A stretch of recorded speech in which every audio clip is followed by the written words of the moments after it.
अस्सलामु अलैकुम वरहमतुल्लाहि ताला वबरकातुहू।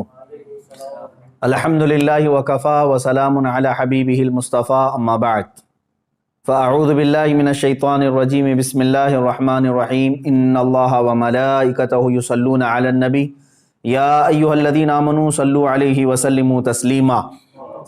अल्लाहुम्मा सल्लि व सल्लिम अला सय्यिदिना मुहम्मदिन व आलिहि व अस्हाबिहि व बारिक व सल्लिम सलातन दाइमतन सरमदन अबदा।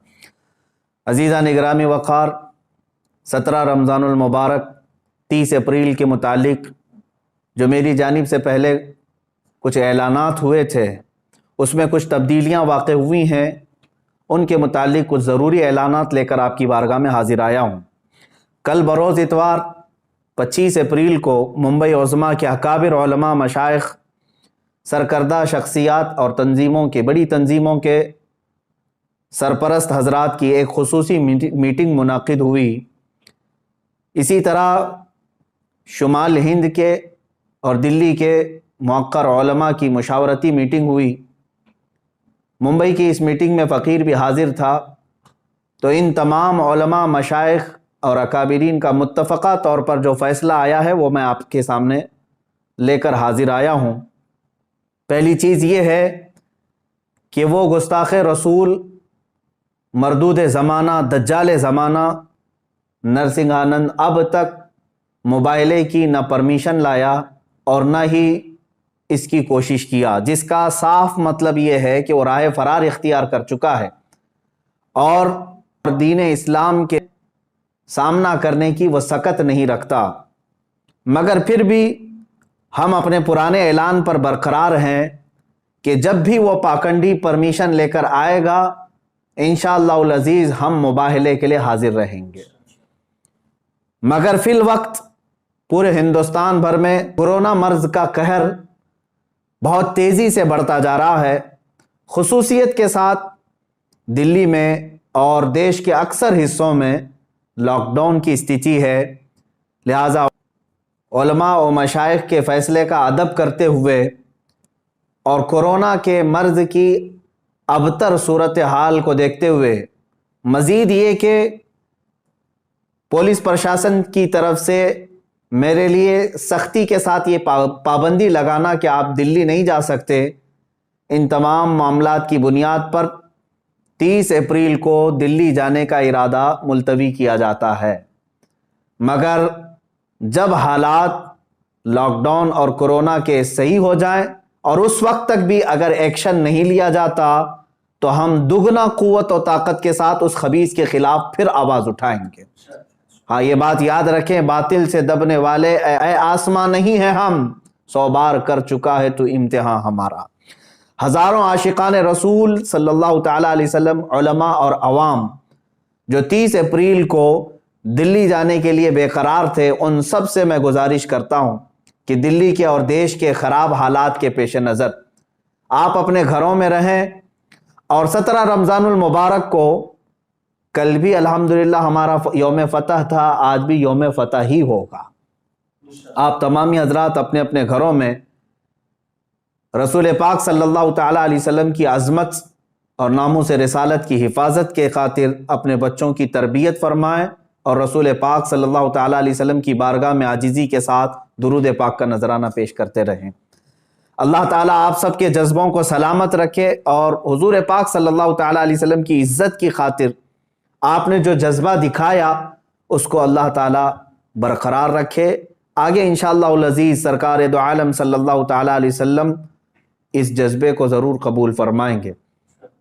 दूसरा ऐलान अवाम और नौजवानान अहले सुन्नत के लिए ये है कि जिस तरह मैंने पिछले ऐलान में ये कहा था कि 17 रमज़ानुल मुबारक 30 अप्रैल को एहतजाजी तौर पर अपने अपने घरों से बाहर निकलेंगे, उसके मुतालिक भी अकाबिर उलमा, सरकर्दा शख्सियात का ये फ़ैसला आया है। चूँकि हिंदुस्तान भर में कोरोना मर्ज़ जिस शिद्दत से बढ़ रहा है, तकरीबन दिन में 3.5 लाख मरीज़ों की तादाद और इसमें भी इजाफ़ा होता जा रहा है।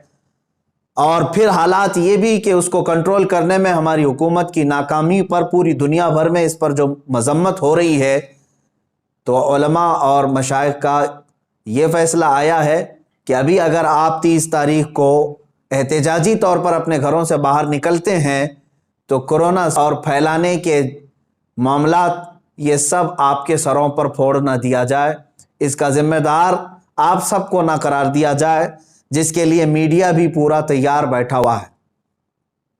لہٰذا 30 اپریل کو یہ احتجاج بھی ملتوی کیا جاتا ہے، مگر اے نوجوانوں یاد رکھو، ہم نے صرف احتجاج کو ملتوی کیا ہے، لیکن ہر گستاخ رسول کے خلاف ہم آواز اٹھاتے رہیں گے انشاءاللہ۔ رسول پاک صلی اللہ تعالیٰ علیہ وسلم کی بارگاہ میں ہم شرمندہ ہیں کہ گستاخ اب بھی بھوک رہے ہیں، اور یہ سب کو پتہ ہے یہ سب حکومت کی پشت پناہی پر ہو رہا ہے۔ بہرکیف میں اپنے بڑوں کا ادب کرتے ہوئے ان کے حکم پر اور ڈپارٹمنٹ کی یہ یقین دہانی کرانے کے بعد کہ وہ اس کو اریسٹ جلد سے جلد کرنے والے ہیں، ہم نے 30 اپریل 17 رمضان المبارک کے احتجاج کو ملتوی کیا ہے۔ اس پروٹیسٹ کو ہم ملتوی کر رہے ہیں، اور نوجوانوں سے میں اپیل کرتا ہوں کہ اس رائے کا احترام کریں اور آپ اپنے اپنے گھروں میں اس تاریخ کو موجود رہیں۔ انشاءاللہ العزیز آپ بہت جلد دوبارہ قوت کے ساتھ اس خبیث اور مردود زمانہ کے خلاف آواز اٹھانے کے لیے تیار رہیں گے۔ ہاں، ہمارے اس ملتوی کرنے پر اگر کوئی خبیث زمانہ یہ سمجھتا ہے کہ ہماری آواز مر گئی تو اس کے لیے میرا ایک ہی پیغام ہے، کچھ دیر کی خاموشی ہے پھر شور آئے گا، آج صرف تمہارا وقت ہے، انشاءاللہ کل ہمارا دور آئے گا۔ آخر میں ان تمام علماء، مشائخ، سادات، حجاج کرام، خواتین اسلام، خصوصیت کے ساتھ علماء نیپال اور تنظیم علماء چھتیس گڑھ، مجلس علماء اہل سنت میسور، مجلس علماء راجستھان، علماء بنگال، ان سب کا بہت بہت شکر گزار ہوں جنہوں نے دن رات مجھ فقیر کو اپنی دعاؤں میں یاد رکھا اور میرے لیے دعاؤں کا اہتمام کیا اور اپنی حمایتیں بھیجی، اور اتنا ہی نہیں بلکہ ہمہ وقت میرے ساتھ کھڑے ہونے کا انہوں نے مجھے یہ حوصلہ دیا۔ اللہ تعالیٰ ان سب عاشقوں کو رسول پاک صلی اللہ تعالیٰ علیہ وسلم کی ناموس کی حفاظت کے لیے چن لے اور اپنی شان کے مطابق انہیں اجر جزیل عطا فرمائے۔ اور آپ ہی سب کی دعاؤں کی برکت ہے، یہ علماء کی اور مشائخ کی دعاؤں کی برکت ہے کہ عنقریب میں یہ ایک خصوصی اعلان کر رہا ہوں، عنقریب ہم ایک بہت بڑی تحریک لے کر میدان میں اترنے والے ہیں، جس میں ہزاروں علماء و مشائخ سرپرست ہوں گے اور مجھ جیسے ہزاروں نوجوان خدام ہوں گے، اور مقصد صرف یہی ہوگا، پھر کے گلی گلی تباہ، ٹھوکریں سب کی کھائی کیوں، دل کو جو عقل دے خدا تیری گلی سے جائے کیوں، یا رسول اللہ مورا تن من دھن سب پھونک دیا، یہ جان بھی پیارے جلا جانا۔ انشاءاللہ العزیز ہم آج اپنے اس احتجاج کو 17 رمضان المبارک کے اور اپنے دلی جانے کے ارادے کو جو ملتوی کر رہے ہیں، ساتھ ہی یہ اعلان بھی کرتے ہیں حکومت وقت سے کہ ہزاروں لاکھوں کروڑوں مسلمانوں کے دلوں کو بار بار چھلنی کرنا چھوڑ دیا جائے، ورنہ اللہ رب العزت کا قہر نازل ہوگا۔ وآخر دعوانا ان الحمد للہ رب العالمین۔